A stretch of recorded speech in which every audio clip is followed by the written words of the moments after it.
Yo, welcome back. Episode 24 of the Splat Sports Podcast.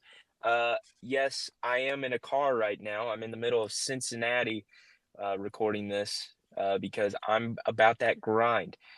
We're going to film two episodes this week. Hopefully, this one will be up hopefully Thursday. That's the plan, G Russ. Is that right? Yeah. Um, so the clips are going to be a little behind because I like to space out when I post the clips. I might post another clip tomorrow. But anyway, we have a lot to talk about. We have NBA free agency. So let's jump into that. A lot going on. I'm just going to read through the deals right now, and then we're going to highlight some of the bigger ones. Jason Tatum, 5-year, $314 million. He's the highest paid NBA player of all time at the moment. Uh, Paul George, 4 years, $212 million to the 76ers. Harden returns back to the Clippers for 2 years, $70 million. Klay Thompson in a sign and trade deal to the Mavericks. He's going to get a 3-year, $50 million contract deal. Tyrese Maxey signed a 5-year, $240 million deal back to the 76ers.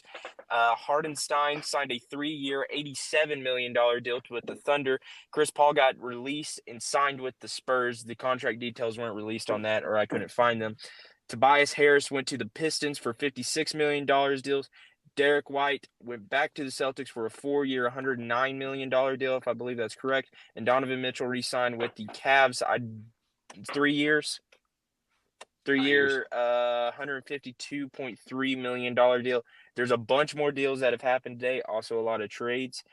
Um, but boys, a lot happened these past 3 days since we last recorded, since me and G Russ last recorded.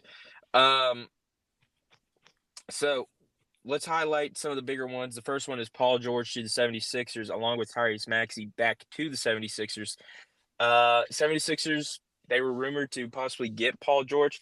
It looks like this deal was kind of in the woodworks from a while ago. We saw Paul George and Embiid talking on a pregame show a while back, and it kind of looked like, hey, maybe they're buddying. That kind of happens. Mainly happens at All-Star games, but it happened here. Um, Giros, your reaction to kind of what the 76ers are doing? It looks like they're trying to compete with the Celtics. I'm sure we'll get into that here in a minute. But Giros, your kind of thoughts on them?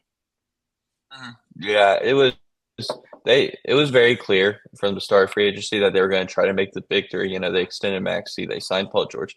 But overall, I think this shows that the Clippers have one of the biggest train wrecks ever, with Paul George and Kawhi, Harden and Westbrook. It never really got going. They had a solid coach in Tyronn Lue, but it just didn't come together.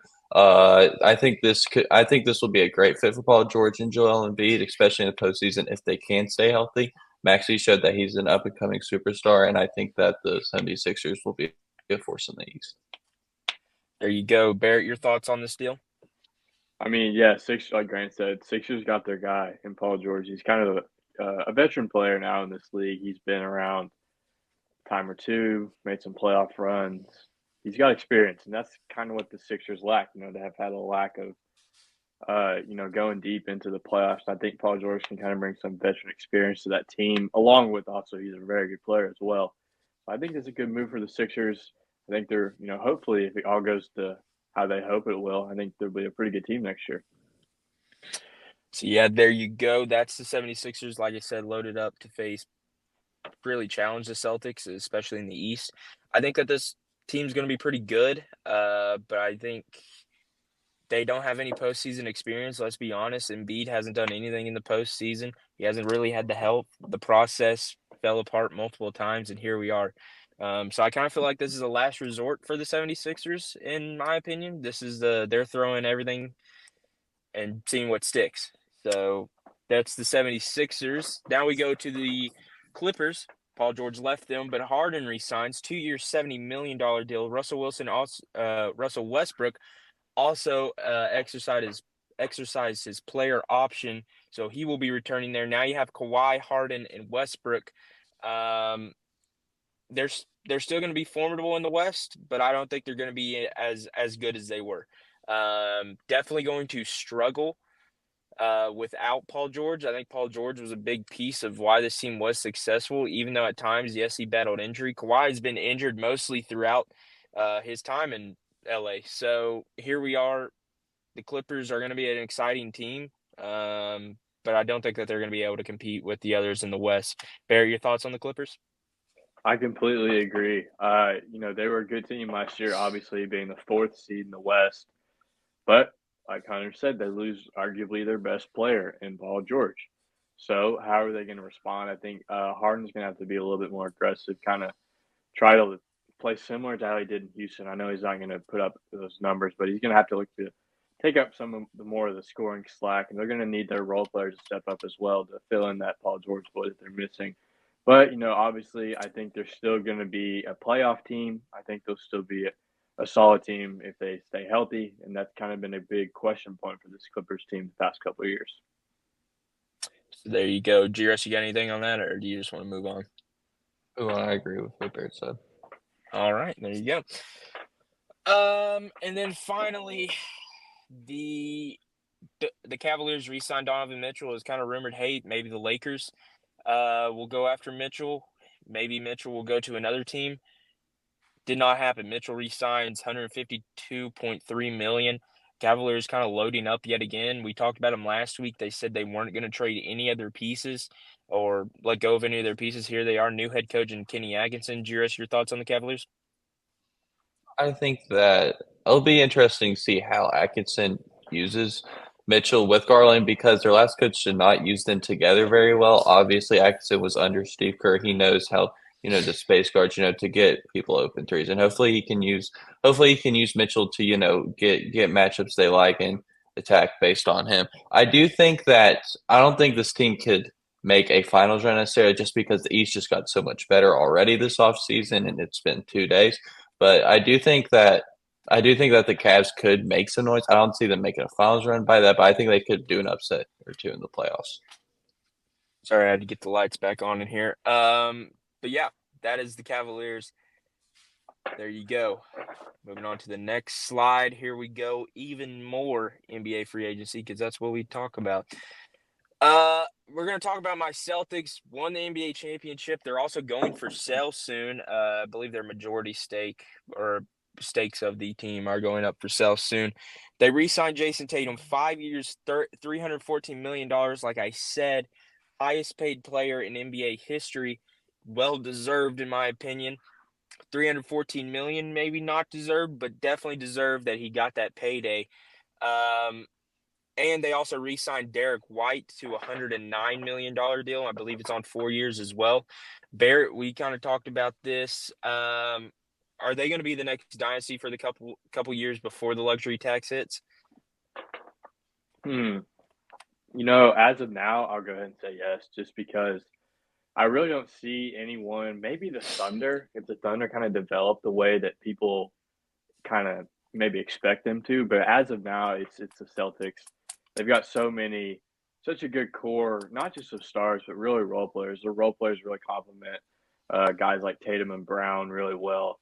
So as of now, I'll say the Celtics, but maybe a team to look forward to in the future is the Oklahoma City Thunder. Giros, your thoughts? I'm going to say no, partly because it's super hard to be a dynasty. I feel like, the last one was probably the Warriors, about 8 or so years ago, probably a little less than that. But I think that the East has gotten – yeah, I guess, I forgot about that championship. But I think that the East is just too good now. Like, I feel like the Knicks have reloaded, the 76ers have reloaded, and Embiid obviously was probably going to be MVP if he didn't get injured last year. So I'll be interested to see how if they can keep this up because it hasn't been done a ton in NBA history. Obviously, Golden State being the last team to do it. So there you go. Speaking of the Knicks, they did trade for Mikal Bridges. The Nova boys are back. But now, speaking of dynasties, we're going to go to a dynasty that is no longer kind of a thing. The Golden State Warriors, Barrett's Warriors, Klay Thompson in a sign and trade deal to the Mavericks. I don't know the other team involved in that. I believe it's the Pistons. It sounds like it's some random team. Yeah, it's pretty insignificant. Yeah, it doesn't matter. The Warriors are going to get 2 second-round picks. Klay, though, he signs a 3-year, $50 million deal. I'm interested to see how the Mavericks kind of handle this. I saw a graphic where Luka would play point guard, Kyrie would play shooting guard, and Clay would play the small forward. I don't think that that's how that should work. I think that Kyrie should play the point, Clay should play the shooting guard, and Luka should play the small forward. They're going shooters, okay? It's shooters delight down in Dallas. I don't think this is going to work out. I'm going to be honest. You have too much firepower on one team. Sure, you had Daniel Gafford and PJ Washington. Yeah, they're going to play solid at defense, but yet again, I don't think this is what you needed. I think they needed to go a really, really good big man, a guy like Rudy Gobert. I'm not saying that they were going to go get Gobert, but I'm saying they needed a guy like Gobert or Hardenstein, even though he signed with the Thunder. I think that he would have been an excellent guy for them. Giras, your kind of thoughts on the Dallas Mavericks move here? Yeah, I agree fully with Hunter. My biggest thing is they don't have a wing defender, you know. Yeah. They lost Derek Lively. He went to the Clippers, and they kind of replaced him with Klay Thompson, which is interesting to me because when you look at the finals, their biggest problem was they really didn't have a great wing defender. Josh Green, I think, left. I think Yeah, they he traded did. him He away. traded him. He went to the Derek Lively Wolves. left, obviously. Kyrie played, Lively? or No. not Riley. I'm sorry. Jones, Derek Jones Jr. Yeah. And I just think that they were trying to Luca had one of the worst defensive performances in history, probably, judging off of the percentages. So I think they really did need that wing defender to compete if they want to make another run. They didn't do that. Thompson is obviously a great player, one of the best shooters ever, but I don't think he was the piece that the Mavericks needed for a run. And now, Barrett, talk about the end of the Splash Bros era in Washington. I mean, in Golden State. Golden State. Goodness gracious. It's hot in this car. Yeah, sad day in the Bay Area, not just especially for me, you know, growing up watching Curry and Clay and Draymond and they could all kind of do their thing. Now it's gone. Iggy's retired.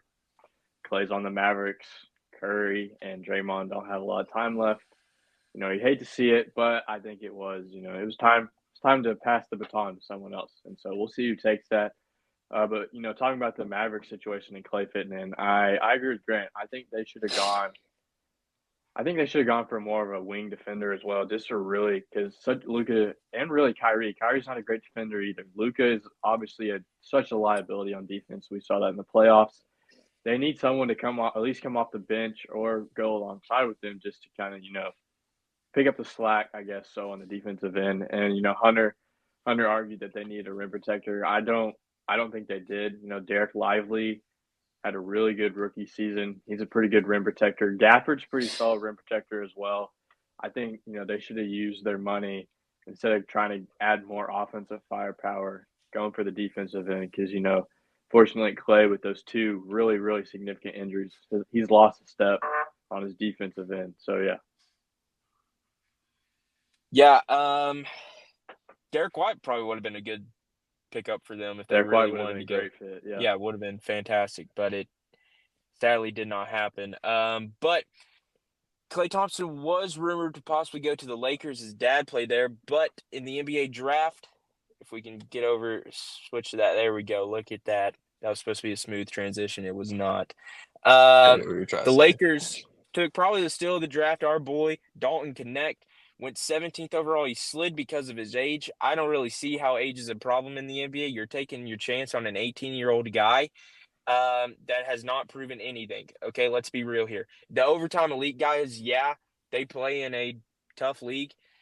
It's not as tough as playing in an SEC environment. Okay, let's be real here. And Dalton Connect proved. I'm being honest. Do you know how many people attend an overtime elite game? Maybe 50. I was watching. They were showing highlights videos during the draft. There was maybe 50 people there, dude. Okay, there's no crowd. There's nothing there. Let's be real here. Don't Connect, definitely the steal of the draft in my eyes, not because I'm a Tennessee boy, but because this is what the Lakers need. They need a pop-up shooter that can make some plays every now and then, and he's going to pair perfectly with LeBron. They also get Bronny James. We're going to get GRS reactions from that.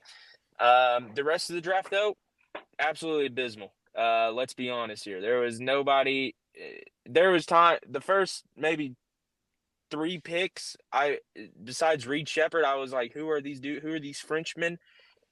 Okay, some of them can ball.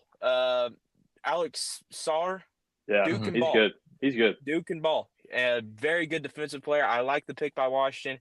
I don't even want to attempt the first overall pick. Barrett, Zachary Mhm. Reese. He's going to be there a we bust. go. Going to be a bust. Yes, very much going to be a bust. Watch it. Listen, we were driving, and we put on the NBA radio. I don't even know NBA radio still existed. And they did an radio interview on him. Dude maybe spoke 3 words of English, okay? It was horrendous him trying to. I don't think he's going to be very good. The rest of the draft, though, the Celtics took Baylor Shireman out of Creighton. there we go. I always forget how to say his name, so I wasn't going to butcher it there. Big man pickup. Celtics didn't really The wing. wing True pickup. fan. Yeah, listen, I don't care we won a championship. I didn't care. I was fine if we didn't even draft anybody. I would have picked Bronny, honestly, if I was you, just to have some trade bait. But yeah, Barrett, you want to talk about your Warriors draft? Yeah, I think the Warriors, they had the 51st pick overall. So, not a first round pick, but I think they had a really solid pick at 51. They took Quentin Post, who is from Boston College. He's a 7-footer, so he's already the tallest player on the Warriors team. As you know, Warriors don't really like their big man very much, but he fits our system really well. He shot around 40% from 3 in college. So he's going to have that ability to, set some screens for Curry and then pop out and hopefully knock down that 3 ball. Hopefully space out the defense even more. So I really like the pick by the Warriors. They traded him away and then they traded back for him. It was weird, but yeah, I think it was a pretty solid pick by the Warriors. Sounds So like there the you next go. James Wiseman to me. He didn't have Penny Hardaway as his high school coach, so we're good. Giras, your Lakers had a pretty good draft. Your standard, I guess. You were very excited on Twitter. Giras, your reaction to your Lakers draft? Yeah, obviously we got to steal the draft from our spot. I think Connect was supposed to go top 7, top 8, and he obviously fell to us. Being Tennessee fan, that's great, and being LeBron and / Lakers fan, it was even better for me. But it definitely was what we needed. We needed a shooter, a more consistent shooter. Only thing now we need is probably a true 5, maybe play Anthony Davis at the 4 a little bit more, like Redick has said he wants to do, and maybe a wing defender because they're kind of struggling with that right now. Rui's defense is okay. Jerry Vanderbilt guards more of a 3 or a 4. So I think that's what they need to do in the offseason. I'm not going to say much about Bronny. I've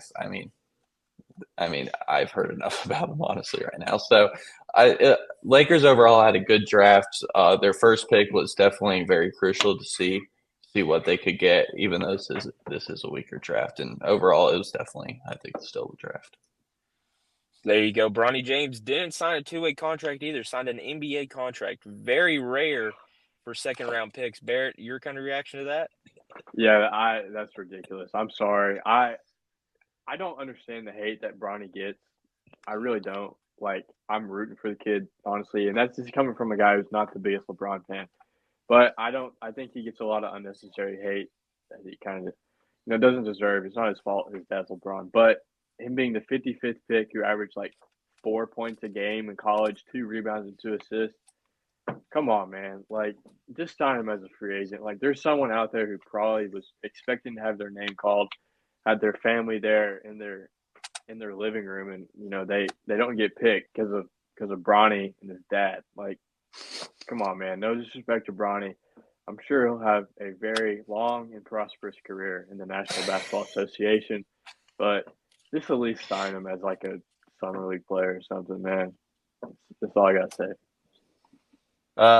Stephen A. Smith presented a very interesting idea that if Bronny's name was John Smith, he would still be drafted 51st overall in the NBA. I think John Smith would probably stay another year in college, just going to be honest. But yeah, that's the NBA. We're finally done with that. Praise the Lord. What is next? EA College Football. 14 days, 2 weeks in reality from now when you're probably seeing it. Actually, it's less than that. Very excited. They released kind of how the dynasty mode's going to work. I really like how it's going to work. It reminds me of how it works in NCAA 14. I played it today, actually. But who are the teams that we're going to take? I'm going to take Kennesaw State. They have good uniforms, small university. They're brand new in the D1. I think that they're going to be really hard to rebuild. They showed them in the pregame trailer, and they had a 1-star prestige. That means it's going to be hard for you to get recruits. GRS, who's the team you're going to rebuild? I'm gonna go with USF. Obviously, former offensive coordinator from Tennessee went down there. Alex Golesh, he went down there. I love the offense, and in a conference like that, I think it'd be I wouldn't say it'd be easy, but it wouldn't be very hard, to climb the ranks there, and their jerseys are solid. So I'll go USF. Barrett? I'll go with Sam Houston State. That's the elementary school I went to. No really reason there. Yeah, shout out Sam Houston Smokies. But I do believe they are newer to FBS as well, right, Hunter? Yeah. So Okay. I think so, right? Yeah, I think it's their second year, I'm pretty sure. Or it might be their first. Yeah. Anyway, they're newer into the FBS, so they don't have a lot of championship prestige like Hunter was talking about. So I think that'd be fun to kind of rebuild them. Yeah. Have some D2 championships. But yeah, college football, it's around the corner. Very excited. Is there anything else? Oh, wow. Very, very quick. So yeah, that's episode 24. U.S. men's national team lost today. Absolutely horrendous call offsides. Oh, goodness gracious. Also, the NHL has a new hockey team, and their jerseys are atrocious. And Fanatics has their jerseys. So good luck with that. That's episode 24. Jesus loves you. We'll see you later. I'm ready to get out of here. I'm going to Kings Island tomorrow. I'm going to ride 85 roller coasters injected in my veins already. Shut up. Good old Cincinnati. Listen, Cincinnati, great city. I love this place. I'm going to be honest. I love this place. But yeah, going to watch the Reds game on Friday. Absolutely nobody's pitching on Friday. I'm going to be honest. There's not a soul pitching Friday night. But I'm excited to see Ellie De La Cruz play. So there you go. It's episode 25. Jesus loves you. Barrett, do your little sign off thing, and we'll be out of here. There we go.